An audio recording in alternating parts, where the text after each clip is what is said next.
این همه اتفاق تو جای مختلف دنیا و کانادا افتاد و تموم شد و رفت پی کارش، اما این دعوای تعرفه های کانادا و آمریکا همچنان هست که هست. من مجتبی عسگریانم، مشاور ارشد املاک در تورنتو و رتبه 47م کمپانی ریمکس در دنیا. این ویدیو رو دارم در روز 11 جولای 2025 ضبط میکنم و میخوام درباره تهدید جدید دونالد ترامپ علیه اقتصاد کانادا صحبت کنم.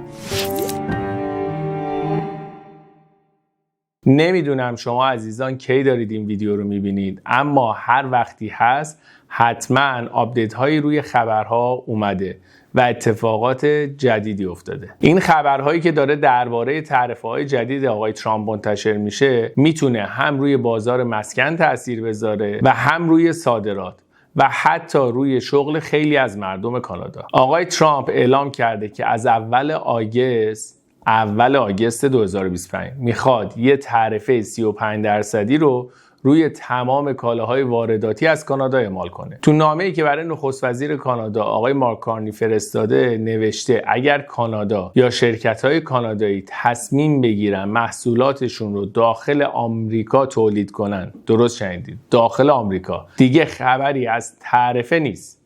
یعنی گفته باید کارخونه هاتون رو تعطیل کنید و منتقل کنید به آمریکا که مجبور نباشید تعرفه‌ای به آمریکا پرداخت کنید. هشدار هم داده که اگر کانادا مقابله به مصر بکنه تعرفه ها رو حتی بیشتر از گذشته بالا میبره. از قبل اعلام شده که موعد توافق بین کانادا و آمریکا برای این جنگ تعرفه‌ای 21 جولایه. به هر حال مذاکرات همچنان داره انجام میشه و البته کانادا هم واکنش نشون داده. آقای کارنی گفته متحدیم از کارگران و بیزینس‌های کانادایی دفاع کنیم. گفته ما همچنان پای میز مذاکره میمونیم، ولی در عین حال داریم روابط تجاریمون رو با کشورهای دیگه هم تقویت میکنیم. دیدیم که آمریکا قبلا هم روی فولاد، آلومینیوم و خودروهای ساخت کانادا تعرفه گذاشته بود که باعث ضرر اقتصادی برای کانادا و از بین رفتن خیلی از شغلها شده بود. البته یک روز بعد از این تهدید آقای ترامپ، یه مقام دولت امریکا به CBC گفته که این تعرفه شامل کالاهایی که تحت توافق تجارت آزاد آمریکا و کانادا و مکزیک نمیشه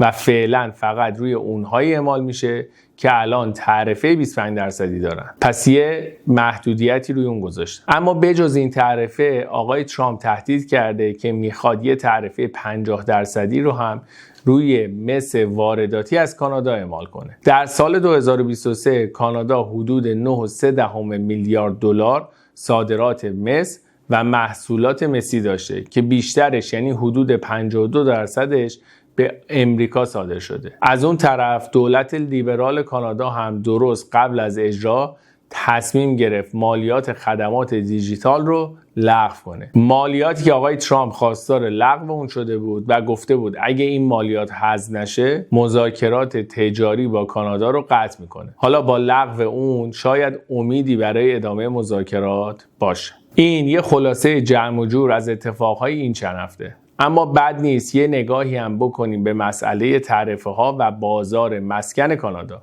بدیهیه که تاثیر این ماجرا روی بازار مسکن خیلی زیاد و سنگینه. یعنی با وجود اینکه نرخ‌های بهره به نسبت پارسال خیلی پایین اومده، بازار اما تغییر چندانی نکرده. دلیل اصلی هم همین جنگ تعرفه هاست.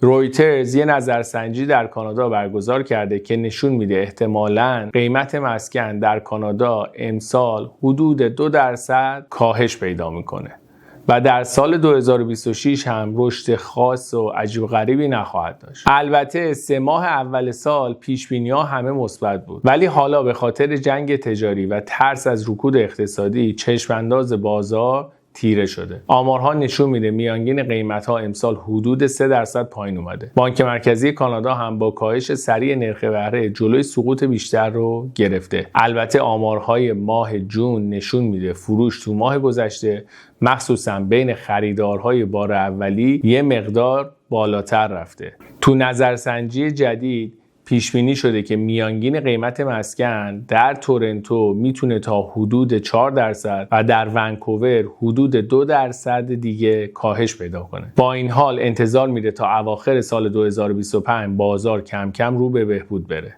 البته به این شرط که جنگ تجاری تشدید نشه و بانک مرکزی هم دوباره نرخ بهره رو کاهش بده. البته شما دوست عزیزم باید به این توجه بکنید که اون محصولی که شما برای فروش می‌خواید بذارید، حالا آپارتمان، خونه است، منطقه و حالا اون مارکتی که این خونه توش قرار گرفته ممکنه شرایطش متفاوت باشه. یعنی ممکنه قیمتش اصلا پایین نیاد، ممکنه بیشتر پایین بیاد، یا حتی تو بعضی از مناطق بوده که قیمت‌ها یک کوچولو هم نسبت به ماه‌های گذشته بالاتر رفته.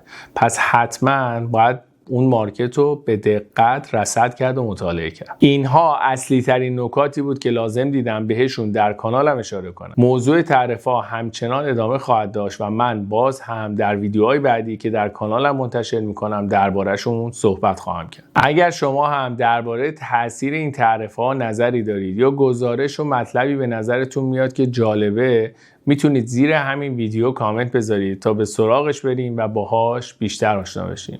ممنونم از همراهی شما. سلامت و برقرار باشید.